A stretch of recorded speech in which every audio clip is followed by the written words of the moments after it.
महाराष्ट्रात सध्या एक असा महामार्ग आकार घेत आहे जो केवळ 2 शहरांमधलं अंतर कमी करणार नाहीये, तर 2 मोठ्या प्रदेशांचं भविष्य एकमेकांशी जोडणार आहे. हो, आपण बोलतोय खान्देश द्रुतगती महामार्गाबद्दल. एक असा प्रकल्प जो या संपूर्ण भागाच्या विकासाची समीकरणच बदलू शकतो. पण प्रश्न हा आहे की एक साधा रस्ता हे सगळं कसं काय करू शकतो? तर हा केवळ एक रस्ता नाही आहे. आजच्या या विश्लेषणामध्ये आपण एक्झॅक्ट हेच समजून घेणार आहोत की एक पायाभूत सुविधा प्रकल्प कसा संपूर्ण प्रदेशाच्या प्रगतीला एक नवी दिशा देऊ शकतो. या महामार्गाचा सगळ्यात मोठा आणि थेट दिसणारा फायदा म्हणजे वेळेची बचत. विचार करा, आज जळगाव ते छत्रपती संभाजीनगर जायला जे 3 ते 4 तास लागतात, ते अंतर हा महामार्ग झाल्यावर फक्त 1.5 तासात पूर्ण होईल. आणि हा बदल फक्त प्रवासाच्या सोयीपुरते मर्यादित नाहीये, तर आर्थिक विकासासाठी हा एक खूप मोठा गेम चेंजर ठरणार आहे. चला तर मग या प्रकल्पाचा संपूर्ण प्रवास समजून घेऊया. आपण 4 मुख्य टप्पे पाहणार आहोत. या प्रदेशाला या महामार्गाची इतकी गरज का होती, या महामार्गाची नेमकी ब्लूप्रिंट काय आहे, तो आर्थिक विकासाला नेमकी कशी चालना देईल, आणि सर्वात महत्त्वाचं म्हणजे या प्रकल्पाची पुढील वाटचाल कशी असणार आहे. तर सुरुवात करूया अगदी मुळापासून. खान्देश आणि मराठवाडा महाराष्ट्राचे हे 2 महत्त्वाचे प्रदेश, पण तरीही कनेक्टिव्हिटीच्या अभावामुळे विकासाच्या अनेक संधींपासून ते कसे दूर राहिले आहेत हे आधी समजून घेणं गरजेचं आहे. हे जे अंतर आहे ना, ते फक्त किलोमीटरचं नाहीये, तर संधींमधलं अंतर आहे. या लांबच्या आणि वेळखाऊ प्रवासामुळे व्यापार, शेतीमाल वाहतूक आणि सामान्य लोकांच्या येण्या जाण्यावर खूप मर्यादा आल्या होत्या. आणि याचा थेट परिणाम म्हणजे दोन्ही प्रदेशांच्या एकत्रित विकासाला एक प्रकारची खीळ बसली होती. मग ह्या समस्येवर उपाय काय? तोच तर आहे हा खान्देश द्रुतगती महामार्ग. आता हा प्रकल्प केवळ एक कल्पना राहिलेला नाही, तर तो प्रत्यक्षात आणण्यासाठी एक अचूक आणि सविस्तर योजना तयार केली जात आहे. या संपूर्ण योजनेच्या केंद्रस्थानी आहे एक खूप महत्त्वाचा दस्तऐवज, तो म्हणजे सविस्तर प्रकल्प अहवाल किंवा DPR. हा काही फक्त कागदाचा गठ्ठा नाहीये, तर या प्रकल्पाचा जणू आत्मा आहे.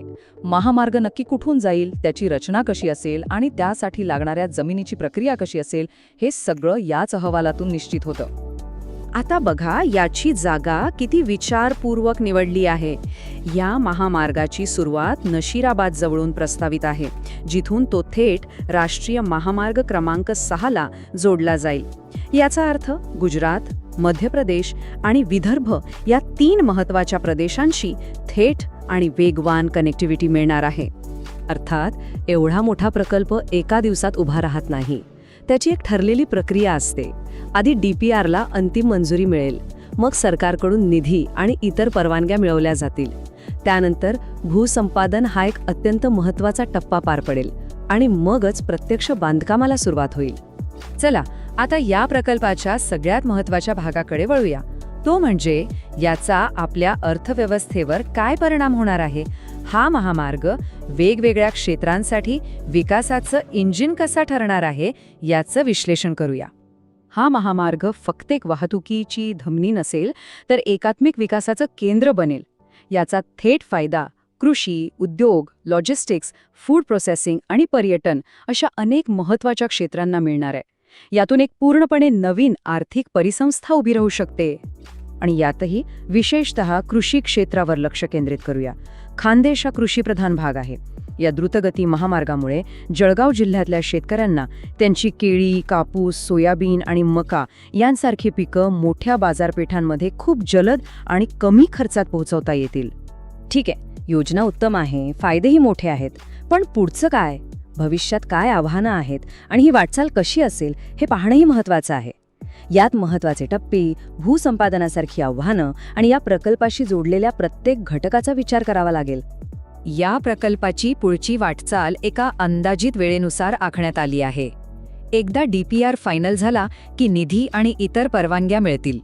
त्यानंतर भूसंपादन प्रक्रिया सुरू होईल आणि मगच प्रत्यक्ष बांधकामाचा टप्पा सुरू होईल. ही एक गुंतागुंतीची पण पूर्णपणे सुनियोजित प्रक्रिया आहे. ह्या प्रकल्पाचा परिणाम खरं तर सर्वांवर होणार आहे. शेतकऱ्यांना चांगल्या बाजारपेठा मिळतील आणि जमिनीचा योग्य मोबदला मिळेल. व्यापारी आणि उद्योगांसाठी लॉजिस्टिक्सचा खर्च कमी होईल आणि गुंतवणुकीच्या नव्या संधी निर्माण होतील. सरकारला एकात्मिक प्रादेशिक विकास साधता येईल आणि आपल्यासारख्या सामान्य लोकांना सुरक्षित आणि वेगवान प्रवास मिळेल. आणि म्हणूनच हा प्रकल्प केवळ 2 शहरं जोडण्यापुरता मर्यादित नाहीये, तर तो महाराष्ट्राच्या 2 अत्यंत महत्त्वाच्या प्रदेशांचं भविष्य जोडणारा आहे. हेच या प्रकल्पाचं खरं महत्त्व आहे. आता आपण सुरुवातीला विचारलेल्या प्रश्नाकडे परत येऊया. एक रस्ता एखाद्या प्रदेशाचं भविष्य कसं बदलू शकतो? तर याचं उत्तर आता अगदी स्पष्ट आहे. तो अंतर कमी करतो, व्यापाराला वेग देतो आणि विकासासाठी एक समान व्यासपीठ तयार करतो. थोडक्यात तो त्या संपूर्ण प्रदेशाची ओळखच बदलून टाकतो. त्यामुळे एक गोष्ट नक्की, खानदेश द्रुतगती महामार्ग हा केवळ कॉन्क्रीटचा रस्ता नाही, तर तो महाराष्ट्राच्या एकात्मिक विकासाच्या पुढच्या अध्यायाची एक मजबूत चौकट आहे. आणि जेव्हा हा मार्ग पूर्ण होईल तेव्हा या प्रदेशाच्या प्रगतीचा वेग निश्चितच अनेक पटींनी वाढलेला असेल.